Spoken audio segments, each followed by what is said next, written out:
നമസ്കാരം. ബ്രിട്ടീഷ് പ്രധാനമന്ത്രി Kerr Starmer രാജിവെച്ച വാർത്ത തത്വമേ ന്യൂസ് പ്രേക്ഷകരുമായിട്ട് പങ്കുവച്ചിരുന്നു. അപ്പോൾ ആ രാജിയുടെ പശ്ചാത്തലത്തിൽ ഇപ്പോൾ ഭാരതത്തിൽ വലിയ ചർച്ചകൾ നടക്കുകയാണ്.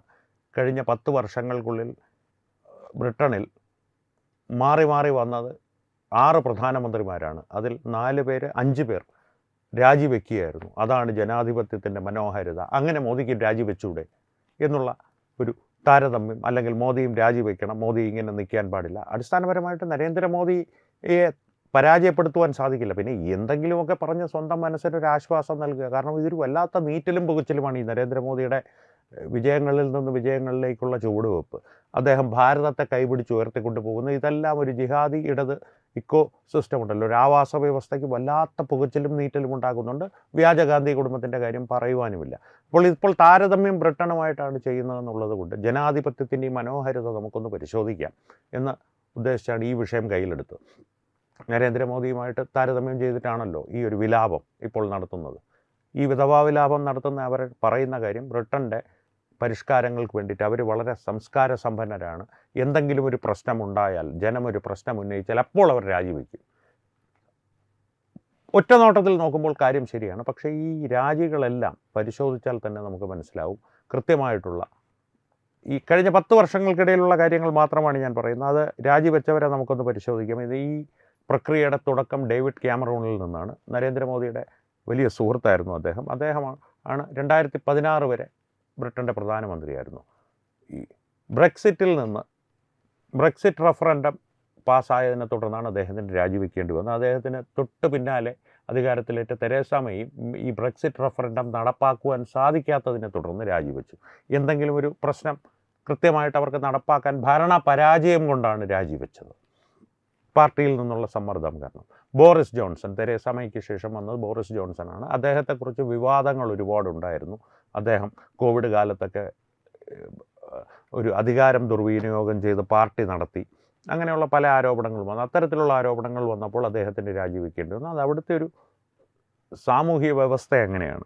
പിന്നെയുള്ളത് ലിസ് ട്രസ്. ഈ വ്യക്തിയാണ് ഏറ്റവും കൗതുകകരമായൊരു പ്രധാനമന്ത്രി പദം വഹിച്ചിട്ട് ഇറങ്ങിപ്പോയത്. ഏറ്റവും ചുരുങ്ങിയ കാലത്തിൽ, ഈ കഴിഞ്ഞ 10 വർഷത്തിലുള്ള ഏറ്റവും ചുരുങ്ങിയ കാലത്തിൽ, കഷ്ടിച്ച് 1 വർഷം മാത്രമേ അവർ പ്രധാനമന്ത്രി പദത്തിൽ ഇരുന്നുള്ളൂ. പക്ഷേ അവരുടെ കഴിവെന്ന് പറയുന്നത് അപാരമായിരുന്നു. ബ്രിട്ടൻ്റെ സാമ്പത്തിക വ്യവസ്ഥ ഏതാണ്ട് പൂർണ്ണമായും തകർത്ത് തരിപ്പണമാക്കി അവർ ആ ചുരുങ്ങിയ കാലത്തിനുള്ളിൽ. അതിൽ നിന്ന് ഇപ്പോഴും ബ്രിട്ടൻ കരകയറിയിട്ടില്ല.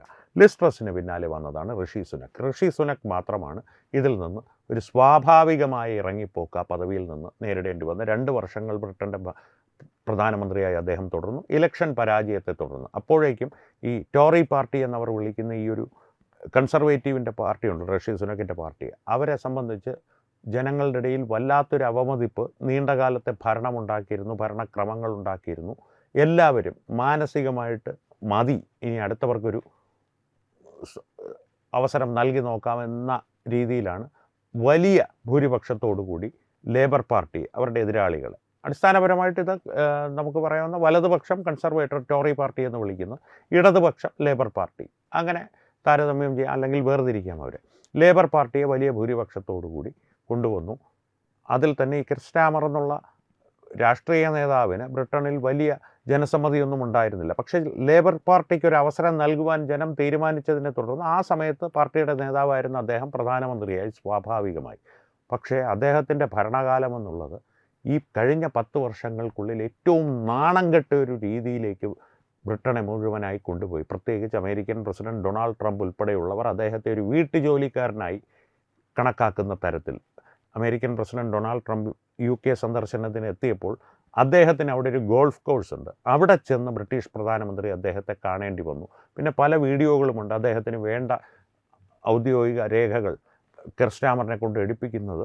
അല്ലെങ്കിൽ തന്നെ അവർ തമ്മിലുള്ള ബന്ധം ഒരിക്കലും ഒരു ഊഷ്മളമായിരുന്നില്ല എന്ന് മാത്രമല്ല, ഒന്നിരാടം ദിവസങ്ങൾ ഇറാൻ യുദ്ധത്തിൻ്റെയൊക്കെ പശ്ചാത്തലത്തിൽ ട്രംപ് നിരന്തരം കെർ സ്റ്റാമറിനെ വ്യക്തിപരമായി അസഭ്യം പറഞ്ഞുകൊണ്ടിരിക്കും. അപ്പോൾ ഈ വിമർശകർക്ക്, ഭാരതത്തിലുള്ള വിമർശകർക്ക് ചോദിക്കാം, ഭാരതത്തെക്കുറിച്ചും അങ്ങനെ പറഞ്ഞിട്ടില്ലേ? പറഞ്ഞിട്ടുണ്ട്. അപ്പോഴൊക്കെ നരേന്ദ്രമോദിയെ സംബന്ധിച്ച് എന്തെങ്കിലും പറയുമ്പോൾ എൻ്റെ സുഹൃത്താണ്, പക്ഷേ ഈ കാര്യം ശരിയാകില്ല എന്ന് മാത്രമേ അദ്ദേഹം പറഞ്ഞിട്ടുള്ള ആ ഒരു ബഹുമാനം കൊടുത്തുകൊണ്ടേ സംസാരിച്ചിട്ടുള്ളൂ. അത് നരേന്ദ്രമോദിയെ അദ്ദേഹത്തിന് ഇഷ്ടമായതുകൊണ്ടാണെന്ന് ഞാൻ പറയുന്നില്ല, സുഹൃത്തുക്കളാണവർ. പക്ഷേ നയതന്ത്രം വരുമ്പോൾ അപ്പുറത്ത് നിൽക്കുന്നയാൾ, മറുവശത്ത് നിൽക്കുന്നയാൾക്ക് ആ ശക്തി പ്രകടിപ്പിക്കുവാൻ സാധിച്ചില്ലെങ്കിൽ, ആ ശക്തി ഉണ്ടെന്ന് എതിരാളിക്ക് ബോധ്യമായിട്ടില്ലെങ്കിൽ അവർ they will walk all over you എന്ന് പറയും. നിങ്ങളെ ചവിട്ടുമത്തയാക്കി നടന്നു കളയും. അതാണ് കെയർ സ്റ്റാമറിൻ്റെ കാര്യത്തിലുണ്ടായത്. തന്നെയുമല്ല, ബ്രിട്ടൻ്റെ സാമ്പത്തിക സ്ഥിതി, ലിസ്ട്രസ് ആണത് തകർക്കുന്നതിൽ അവസാനത്തെ ഒരു തള്ളു നൽകിയത്. വളരെ ചുരുങ്ങിയ കാലം കൊണ്ട് തകർത്ത് തരിപ്പണമാക്കുകയും ചെയ്തു. ആ സാമ്പത്തിക സ്ഥിതി മെച്ചപ്പെടുത്തി എന്നാണ് രാജിപ്രസംഗത്തിൽ പൊട്ടിക്കരഞ്ഞുകൊണ്ടും ഗദ്ഗദകണ്ഠനായും കെയർ സ്റ്റാമർ അവകാശപ്പെടുന്നത്. പക്ഷേ ബ്രിട്ടൻ്റെ സാമ്പത്തിക വളർച്ച 1% വാർഷിക കണക്ക്. ഭാരതത്തിൻ്റെ സാമ്പത്തിക വളർച്ച 7.7%. അവിടെയാണ് ഈ നരേന്ദ്രമോദി രാജിവെച്ചുകൂടെ എന്നുള്ള ഈ ഇടത് ജിഹാദി ആവാസ വ്യവസ്ഥയുടെ ആഗ്രഹങ്ങളും ഉൾപ്പുകച്ചിലുകളും വെറും പരിഹാസ്യമായി മാറുന്നത്. ഈ ഒരു താരതമ്യം ഇപ്പോൾ ചെയ്തത് മറ്റൊന്നിനും വേണ്ടിയിട്ടില്ല. ഇവരുടെ ഈ ഒരു നീറ്റിലും പുകച്ചിലും വിശകലനം ചെയ്യേണ്ട കാര്യമൊന്നുമില്ല. അത് കൗതുകകരമായിട്ടുള്ള, നമുക്ക് മാനസികോല്ലാസം തരുന്ന ഒരു ട്രോളോ അങ്ങനെ എന്തെങ്കിലും, നിങ്ങളുടെ മനസ്സ് വല്ലാതെ പിരിമുറുക്കത്തിലാണ്, ജോലിയുടെ പിരിമുറുക്കത്തിലൊക്കെ ആണെങ്കിൽ ഇവരുടെ ഈ ഒരു ആഗ്രഹങ്ങളും നീറ്റിലും പുകച്ചിലും കണ്ടാൽ അതിനൊരു ശമനം കിട്ടും, നിങ്ങളൊരു ദേശീയവാദിയാണെങ്കിൽ. അതുകൊണ്ട് അതിൻ്റെ ഒരു കൂലങ്കുഷമായ വിശകലനത്തിൻ്റെ ആവശ്യമില്ല ആ ഭാഗത്തേക്ക്. പക്ഷേ ബ്രിട്ടൻ്റെ കാര്യത്തിൽ അത്തരത്തിലൊരു വിശകലനത്തിന് ആവശ്യമുണ്ട്. കാരണം ലോകം മുഴുവൻ തങ്ങളുടെ കോളണിയാക്കി ഭരിച്ചിരുന്ന ഒരു രാജ്യത്തെ കർമ്മ പിടികൂടിയിരിക്കുകയാണ് എന്ന് വേണമെങ്കിൽ ഭൗതികത്തിനും അപ്പുറം കുറച്ചൊരു ആത്മീയ തലം നൽകി നമുക്കതിന് പറയാം. ഒരു ആത്മീയവാദികൾക്ക് അങ്ങനെ പറയാം. പക്ഷെ ഭൗതിക തലത്തിൽ നമുക്ക് കാര്യങ്ങൾ കണ്ടേ മതിയാകൂ എന്നുള്ളത് കൊണ്ട് ബ്രിട്ടൻ്റെ പതനം പൂർണ്ണമാവുകയാണോ എന്നുള്ള ചോദ്യം. ഇനി പക്ഷേ മാധ്യമങ്ങൾ പറയുന്നത് ആൻഡി ബർണാം ഏറെ സാധ്യത, ഇനി അടുത്ത ബ്രിട്ടീഷ് പ്രധാനമന്ത്രിയാകുവാൻ ഏറെ സാധ്യത കൽപ്പിക്കുന്ന ഒരു ലേബർ പാർട്ടി നേതാവാണ് ആൻഡി ബർണാം.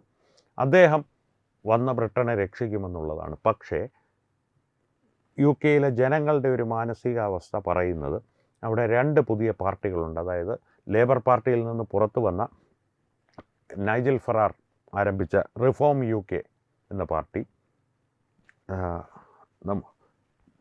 റൂപ്പർട്ട് ലോ എന്ന നേതാവിൻ്റെ കീഴിൽ റിസ്റ്റോർ ബ്രിട്ടൻ എന്ന പാർട്ടി, ഈ 2 പാർട്ടികളും തീവ്ര വലതുപക്ഷ ആശയങ്ങൾ എന്ന് മാധ്യമങ്ങളും സാമൂഹ്യ മാധ്യമങ്ങളും പ്രത്യേകിച്ച് ഇടത് ജിഹാദി ആവാസ വ്യവസ്ഥ വിശേഷിപ്പിക്കുന്ന നയങ്ങൾ കൈക്കൊള്ളുന്നവരാണ്.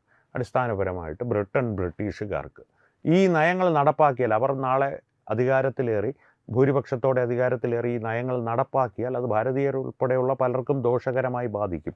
ഞാൻ ഈ വിഷയം നിങ്ങളുടെ മുമ്പിൽ വിശകലനം ചെയ്യുവാൻ ശ്രമിക്കുന്നത് പൂർണ്ണമായും ബ്രിട്ടൻ ഒരു രാജ്യം എന്നുള്ള നിലയിൽ അവരുടെ പക്ഷത്ത് നിന്നാണ്, അവരുടെ വീക്ഷണകോണിൽ നിന്നാണ്.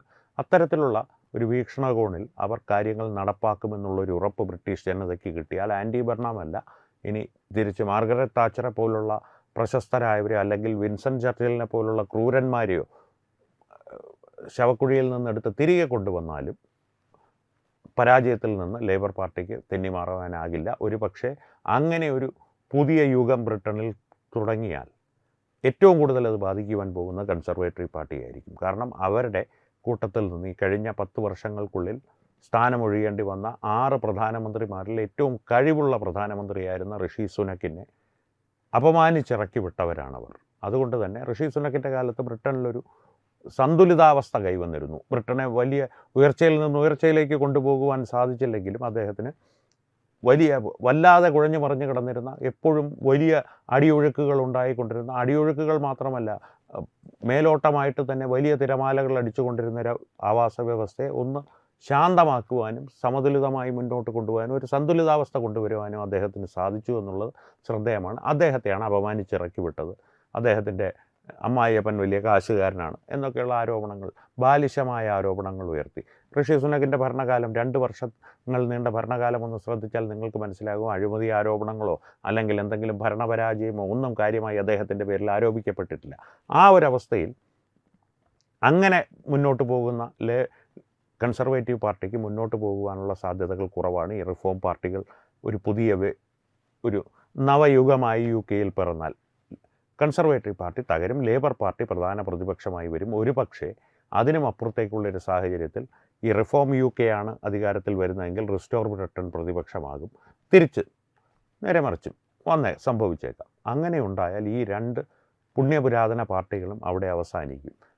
അവരവസാനിച്ചോട്ടെ, ബ്രിട്ടൻ തമ്മിൽ തല്ലി തീരട്ടെ, നശിച്ചു പോട്ടെ, നമുക്കതിന് വലിയ പ്രശ്നമൊന്നുമില്ല. പക്ഷേ അതിൻ്റെ ഒരു അനുരണങ്ങൾ ഭാരതത്തിലേക്ക് എങ്ങനെ വരും എന്ന് ചോദിച്ചാൽ, ഭാരതത്തിലേക്ക് വലിയ തോതിൽ കുടിയേറ്റങ്ങളുണ്ടാകും ബ്രിട്ടനിൽ നിന്ന്.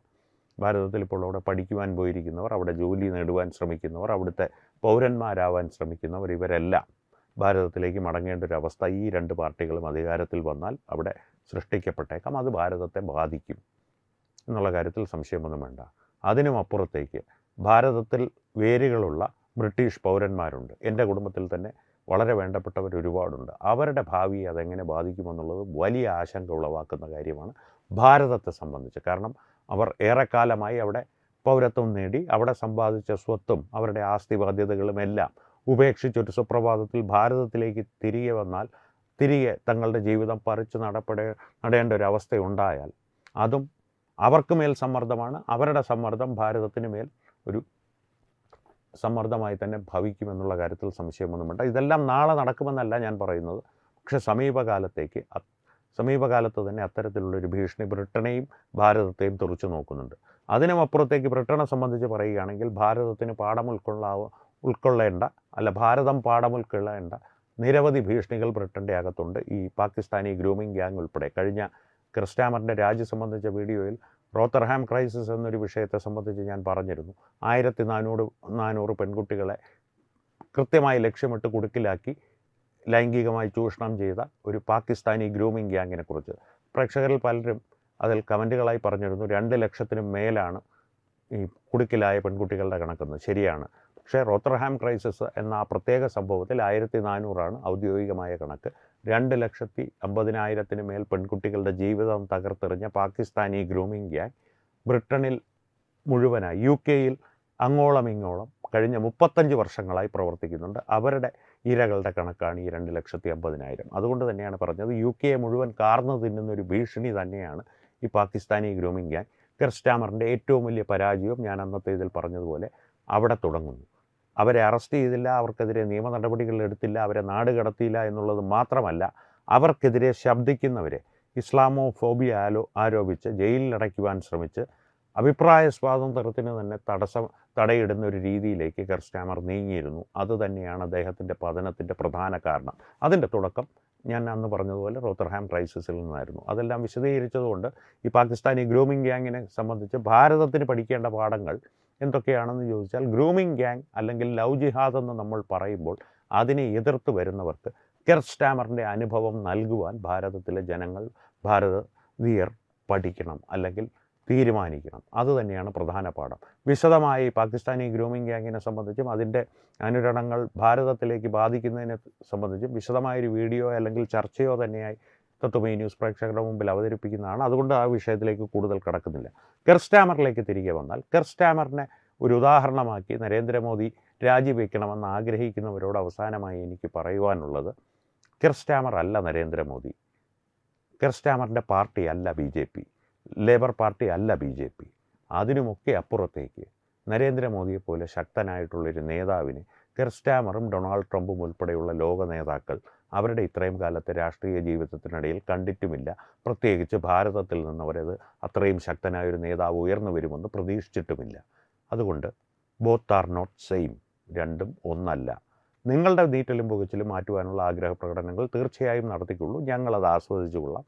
പക്ഷേ അത് ആസ്വദിക്കുന്നതിൻ്റെ ഇടയിൽ അതിൻ്റെ ഒരു വിശകലനം ഞങ്ങൾ നടത്തി ഞങ്ങളുടെ സമയം ഞങ്ങൾക്ക് കൊന്നുകൊള്ളാം. ഒപ്പം അതിനോടുള്ളൊരു ആശയ സംവാദം തുടർന്ന് ഞങ്ങൾ മുന്നോട്ട് പോകാം. ഒരു വഴി നരേന്ദ്രമോദി ഭാരതത്തെ അഭിവൃദ്ധിയിൽ നിന്ന് അഭിവൃദ്ധിയിലേക്ക് നയിച്ച് അദ്ദേഹവും മുന്നോട്ട് പോകും.